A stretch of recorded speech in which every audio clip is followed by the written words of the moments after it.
Hello to all my friends out there. Hi, you guys. I hope everyone is doing okay.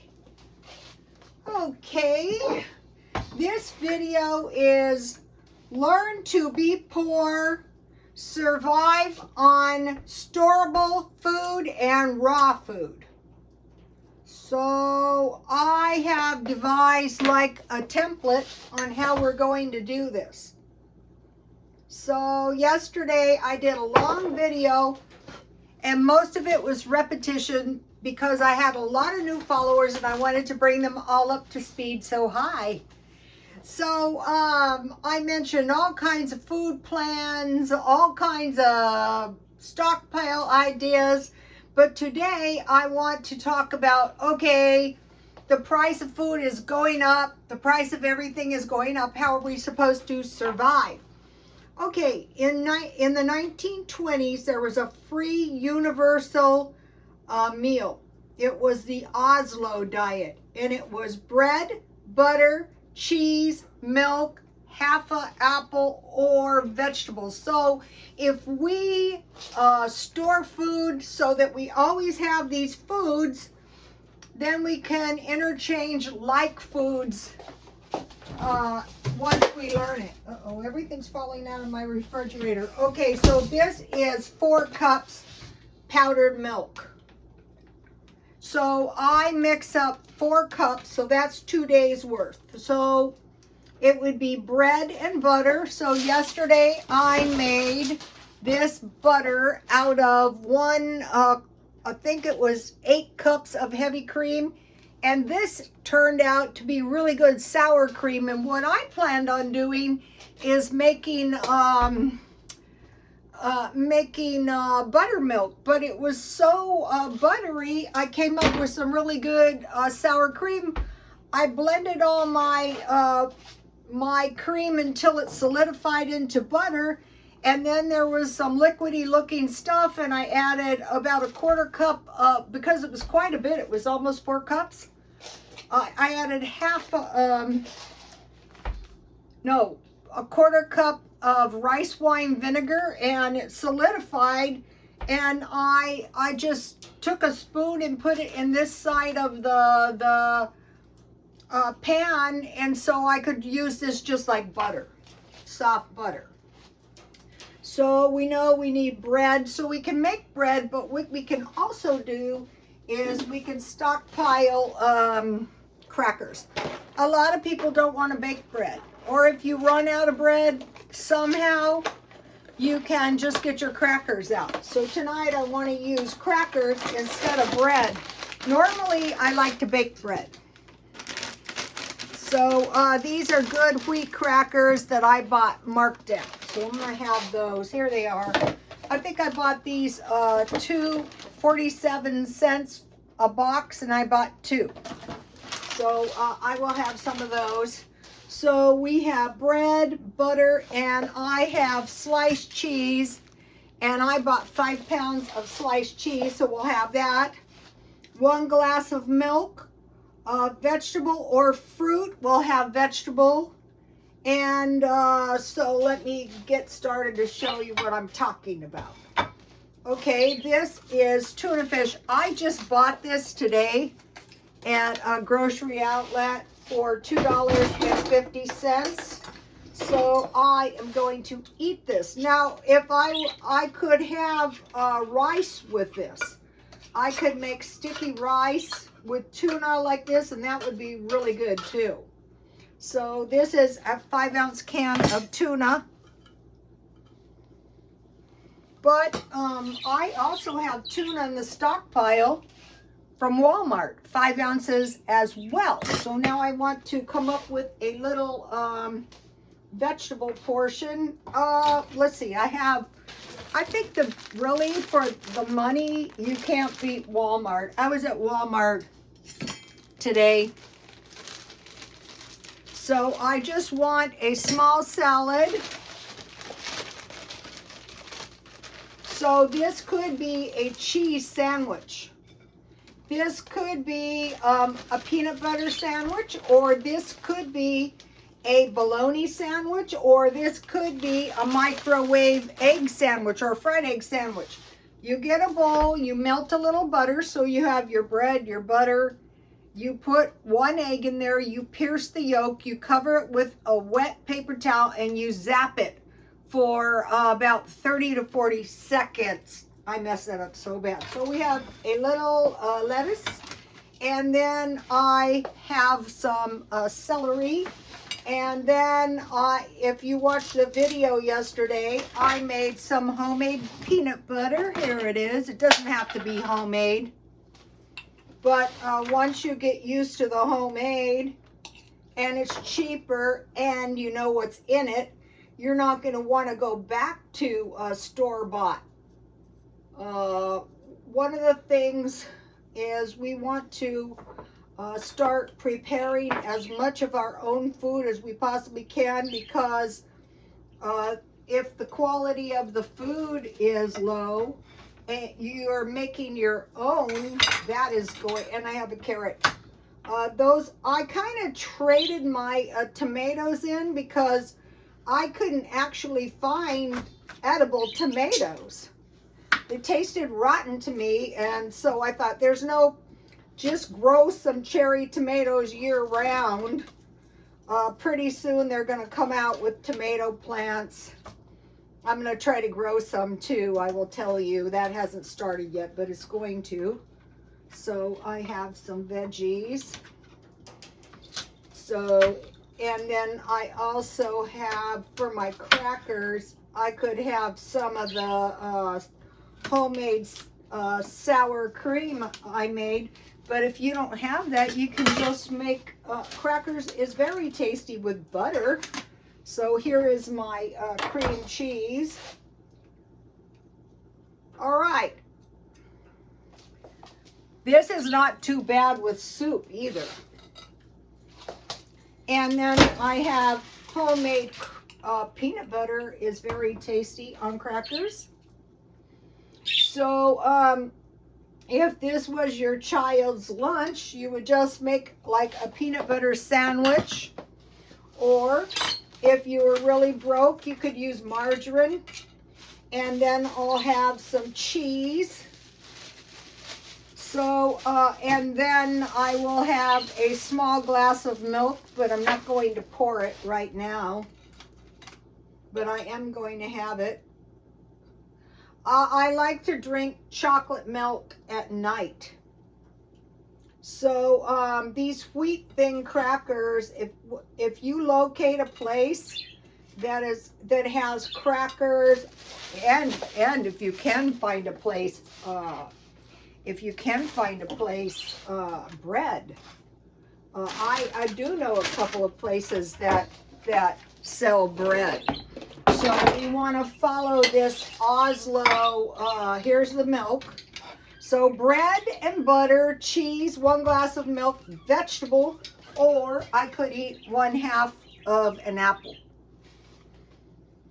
And then I have some salad dressing. I'm not going to put it on now because I don't want to get my crackers soggy. So, okay, so that is the pattern we're going to be following. Okay, so now we have, we can make bread. I want to give you the recipe. I know I put it on here. Here it is. Okay, mix all the dry ingredients, 1 1/4 cup water. Get this video. I guarantee you get this recipe. I guarantee there's people out there watching this night after night that aren't getting this video, and you are going to be sorry because you never know how the videos are going to feed. 1 1/4 cup water, 3/4 teaspoon salt, and 3 1/4 teaspoon flour. So you mix, wait, I read that wrong. 1 1/4 cup water. Heat 1 minute in the microwave, then bring it out and cool it. Put 2 tablespoons of sugar in it. When you heat it, cool it, and then put good yeast, 1 1/2 teaspoons, or you know, more if you're using a package. So you put all the wet ingredients. That's all the wet ingredients. Sugar, water, and then you put the yeast and you raise your yeast. Then you melt 2 tablespoons butter. You really need to really learn how to make butter. You'll be more nourished ultimately. We can use it in our cooking. I'm going to be doing that. So you have your risen yeast, your melted butter. Pour your yeast, make sure your butter's not too hot to kill the yeast, in the salt and flour. Mix it into a nice soft dough, and then let it rise once, and you will have bread. Get this bread recipe. I spent years looking for this recipe. I used to have these recipes where you put all kinds of stuff in your bread. So bread, butter, just blend your heavy cream in the blender. And then if there's any left, this was 40% butter fat. Get the coagulated butter out, and then take your milky remains and add vinegar. I used rice wine vinegar because I had some for a long time. Usually I keep a gallon in there, but I want to use everything up. So vegetables or fruit. Okay, both vegetables and fruit can be stored, but it's going to be better if you get fresh. Find the place where you can get them fresh and you can get them cheap, probably Walmart. So we're looking at uncooked meals. But you know, you can cook your meat. I have some examples in here. I have, you can just slide this in your bread. Salmon and tuna and Spam. And I bought this, I think maybe some of the best canned fish is Aldi's. Now, okay, so we want to add milk, yogurt, cream cheese, and sour cream if we don't have that much meat to give us a little dairy. And the other thing we want to add is nuts. So today I stockpiled. I found this really good deal on nuts, but I thought I want to buy 20 pounds of nuts. If you buy these trail mixes, if you find good ones like this, then you have dry fruit and nuts. So I separated one to show you. Oh, I didn't pour my tea. This is my new teacup. Look, isn't this pretty? I used to buy these for $1. Now they're $5. Everything's $5, $10. Okay, so I want to show you. A lot of times they're 90% peanuts, but this is the peanuts and the walnuts. So what I use the walnuts and the peanuts for is you can make nut butter, but a lot of times I use walnuts when I make granola. And then I had these papayas, and these are raisins. Some of the best dry fruit. And then these were almonds. Okay, so I thought I got 1, 2, 3, 4, 5 different kinds for $5. I thought that was you could just eat them, but if you use them in your cooking, it's going to go farther. Okay, yesterday, I messed this up in the video. I have brown sugar, but I bought this good brown sugar for $1.29. And then today I found these for $1.25 each. So I bought these, and I use these mostly in cooking. Also though, baked beans. All right. This dry milk is $3, so you get a package for $1. So okay, so the thing is, if this inflationary period, Here's the best one, but this one's $14. But it does have an expiration date of almost 1 year. So if this inflationary period continues, we have to prepare for the long haul. And this is why when you learn to be poor, like if I had known this stuff when I was young, I knew some of it, I could have been living so much better. So nuts, so you're adding nuts and dairy, just in case we can't get meat. And then what I did when I bought these apples is I bought these apples $1 for 5. And probably tomorrow I might bake these. We'll see. So the uncooked food would be your stockpile canned food and your raw food, eating more raw food. Okay, I made these thumbprint cookies and I haven't tried it. Here they are. And so I put some of my dry fruit, I put some grape jam, I put some nuts out of my trail mix. And what I want to try, I'll try the little one in case it doesn't work. I want to try to microwave these homemade cookies. That would be... You guys, I have made the biggest damn messes. I have dropped everything. Oh, let's try the dry fruit. Here, so we're going to microwave this for 1 minute. When I get tired, I make terrible messes. 1 minute. So I love this recipe. It's my favorite one. The peanut butter cookie recipe, though, I gave you, I say they're all my favorite ones. 1/2 cup butter. So you make your butter. It's not you, or it can be margarine. 1/3 cup sugar. 1 large egg yolk. 1 teaspoon vanilla. I think you could use that sour cream in place of the egg yolk. 1 cup all-purpose flour and 1/8 teaspoon salt. That's all that's in it. You mix it and then you put either jam or the fruit is awesome. I lost this recipe for the longest time and it was nice. Ooh, my cookie smells good. Okay.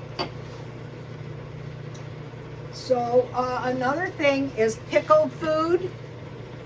You know, it's not as plentiful as you would think. Whoa. Oh, I think it's ready. Let me let it cool for a minute because it's really hot. That'd be awesome. You could just microwave 1 or 2. Okay, so now the thing about this pickled fruit is this is going, if you run out of vegetables, well, you just get some pickled fruit. This pickling brine is the best pickles ever. And then don't forget you have the jar too.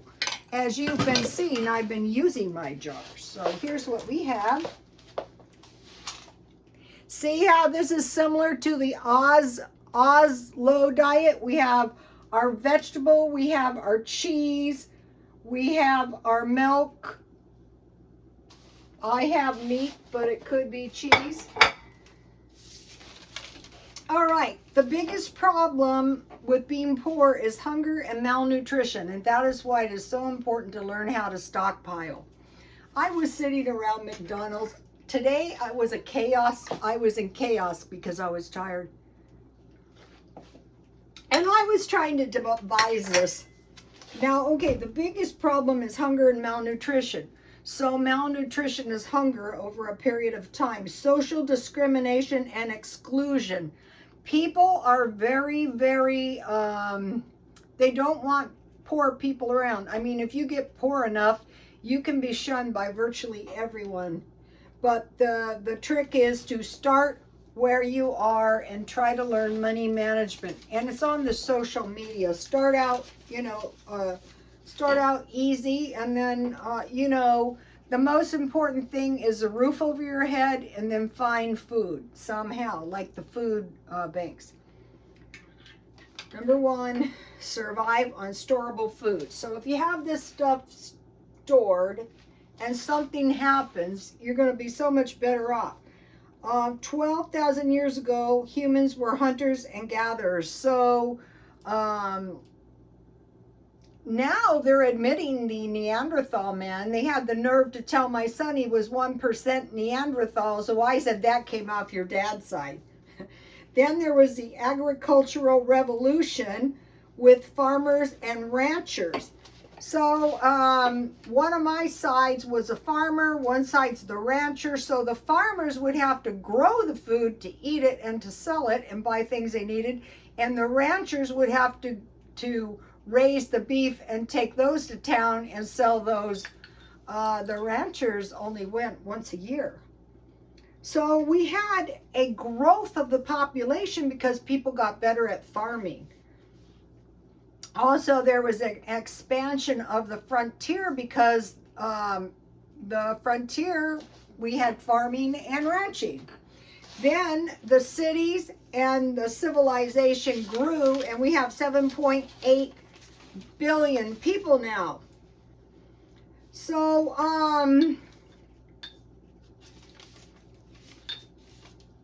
the reason they're saying that this farming is not sustainable is because the population has outgrown the farming, but the farmers know better. I mean, we go back to the hunters and gatherers. You can't go into a city and gather and hunt for like in Egypt, ducks, unless you go to the park. I think that's illegal though. Okay, so you have to get enough food so you can survive until you can get some more. These are really good. I'm going to eat this, but I can also make good homemade Jell-O if I have canned fruit. Also, we need to store 30 gallons minimum each person of water. I mentioned you could store water in big coolers. Okay, so what we want to do is review our lifestyle and say, is this helping my survival in the future?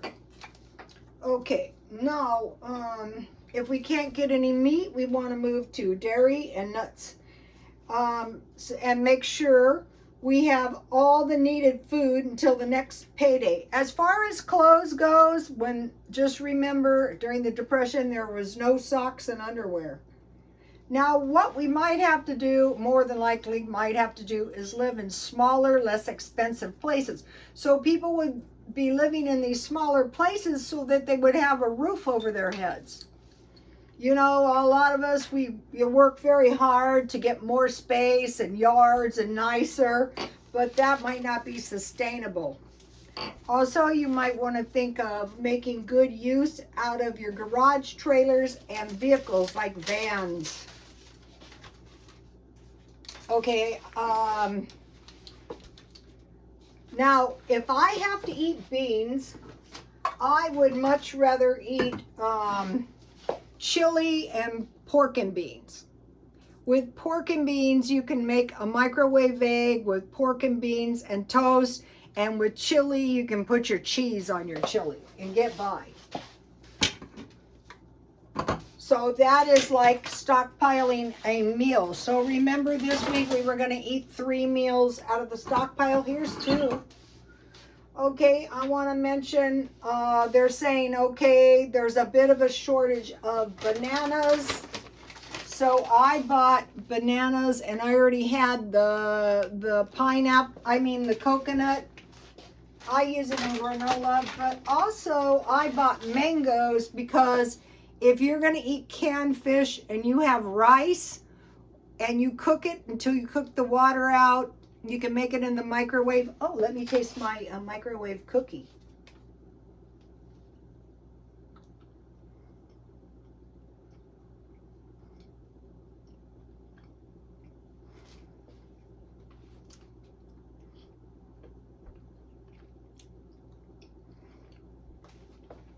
It's really, really good. If you have a good cookie recipe, but the thing is I think I over baked it at 1 minute. Try 45 seconds.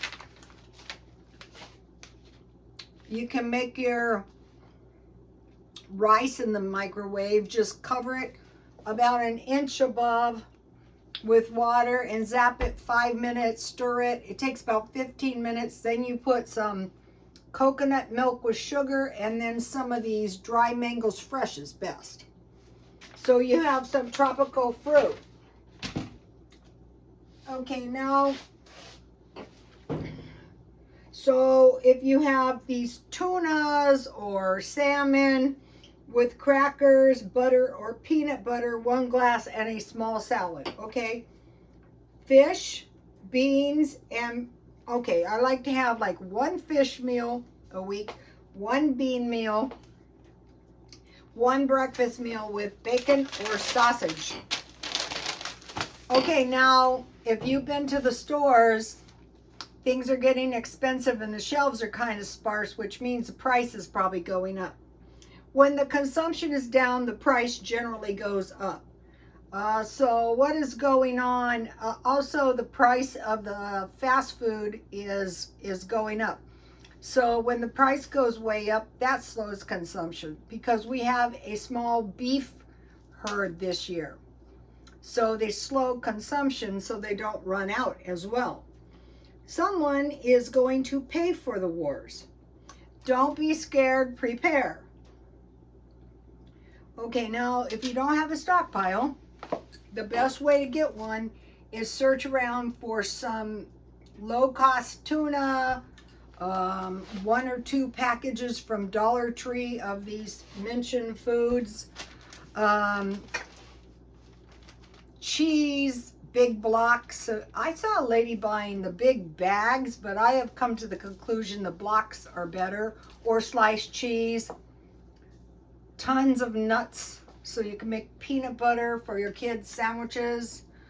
Breakfast, you need oatmeal, so 1/4 cup oatmeal, 1/4 cup powdered milk, and 1/4 cup dry fruit and nuts. That's where this stuff comes in. Then you just pour 1½ cups water and you zap it, or you boil it on top. So you're new to stockpiling, so you try to just get 1 day. So maybe 1 can of beans. Then you try to get the weekend. The weekend's kind of tricky because people sometimes eat more on the weekends. One of my friends told me my babysitter is eating me out of house and home. I said, slow her down, get hot dogs, get big bags of food. She's probably hungry, you know, and so she did. She got a bunch of cheap food and she was a good babysitter.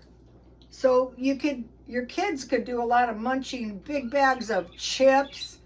Refried beans is good.